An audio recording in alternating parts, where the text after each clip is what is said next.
మిథున రాశి వారికి ఈ వారం చాలా వరకు అనుకూలంగా ఉంది. సప్తమ దశమాధిపతి అయిన గురువు ద్వితీయ స్థానంలోకి వచ్చారు. కుటుంబ స్థానంలోకి, విద్య, ఉద్యోగం స్థానంలోకి గురువు బలంగా ఉన్నారు. ఇక్కడ ఉద్యోగపరంగా రావాల్సిన బెనిఫిట్స్ ఏవైతే ఉన్నాయో రావడం, ప్రభుత్వ రంగంలో ఉన్నవారికి ప్రమోషన్స్, ప్రభుత్వ ఉద్యోగం కోసం ప్రయత్నం చేస్తున్న వారికి మంచి అవకాశాలు కలిసి వస్తాయి.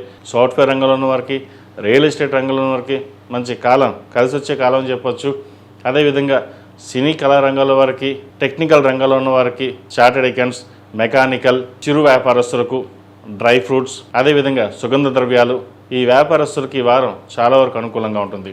ప్రతిరోజు దక్షిణామూర్తి స్తోత్రం కానీ, శివతాండవ స్తోత్రం కానీ పఠించి ముందుకు వెళ్ళండి. విష్ణు ఆలయ దర్శనం చేసుకోవడం చెప్పదగిన సూచన. ఈ రాశిలో జన్మించిన విద్యార్థులకు చక్కగా కాలం కలిసి వచ్చే కాలం చెప్పచ్చు.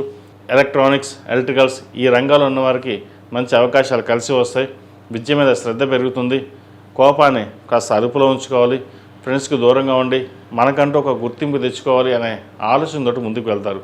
కాబట్టి ప్రతిరోజు దక్షిణామూర్తి స్తోత్రం పఠించండి.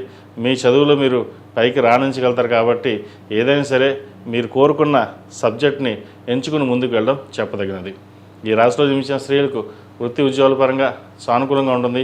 ముఖ్యంగా వ్యాపార సంబంధించిన వ్యవహారాలు, భాగస్వామి సంబంధించిన వ్యవహారాలు చాలా వరకు అనుకూలంగా ఉన్నాయి. నూతన వ్యాపారం ప్రారంభించాలని ఆలోచన చేస్తారు. అధిక జ్యేష్ఠ మాసం కాబట్టి నిజ జ్యేష్ఠ మాసంలో వ్యాపారం ప్రారంభించడం, ఇన్వెస్ట్మెంట్స్ అయినా సేవింగ్స్ చేయాలి అన్న అప్పుడు చేయండి, మంచి ఫలితాలు ఉంటాయి. అదేవిధంగా ఆరోగ్య సంబంధించిన విషయాలు అనుకూలంగా ఉన్నాయి. దూర ప్రాంతాల విషయాలు ఒక ఆకస్మిక సంఘటన చోటు చేసుకుంటుంది. మంచి శుభవార్తలు వినగలుగుతారు. ఎంతో కాలంగా ఎదురు చూస్తున్న మీ కోరిక ఏదైతుందో అది వారం నెరవేరుతుంది. ముఖ్యంగా ఫైనాన్స్గా సెటిల్ అవ్వడానికి మంచి అవకాశాలు కలిసి వస్తాయి. వాటిని సద్వినియోగపరచుకోండి. రాజకీయ రంగంలో ఉన్న వారికి, సినీ కళా రంగంలో ఉన్న వారికి, కాస్మెటిక్స్, డెర్మటాలజిస్ట్, గైనకాలజిస్ట్, ఈఎన్టీ ఈ రంగాల్లో ఉన్నవారికి, అదేవిధంగా ఆర్టిఫిషియల్ ఇంటెలిజెన్స్ రంగాల్లో ఉన్నవారికి కాలం చక్కగా ఉంది. రియల్ ఎస్టేట్ రంగాల వరకు కూడా కాలం చక్కగా ఉంది ఇందాక చెప్పినట్టుగానే.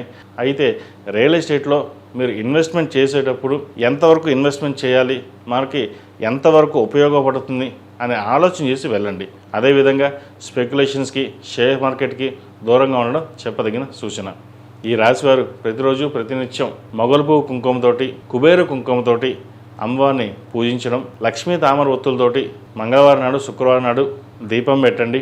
అదేవిధంగా ఎరుపు ఒత్తులతోటి ప్రతిరోజు స్వామివారి దీపారాధన చేయడం వల్ల కొన్ని మంచి ఫలితాలు సంప్రాప్తిస్తాయి. ఈ రాశిలో జన్మించిన వారికి కలిసి వచ్చే సంఖ్య 7, కలిసి వచ్చే రంగు తెలుపు. ఏదైనా పని మీద బయటకు వెళ్ళేటప్పుడు సోమవారం అడగని, ఆదివారం అడగని వెళ్ళండి, మంచి ఫలితాలు సంప్రాప్తిస్తాయి.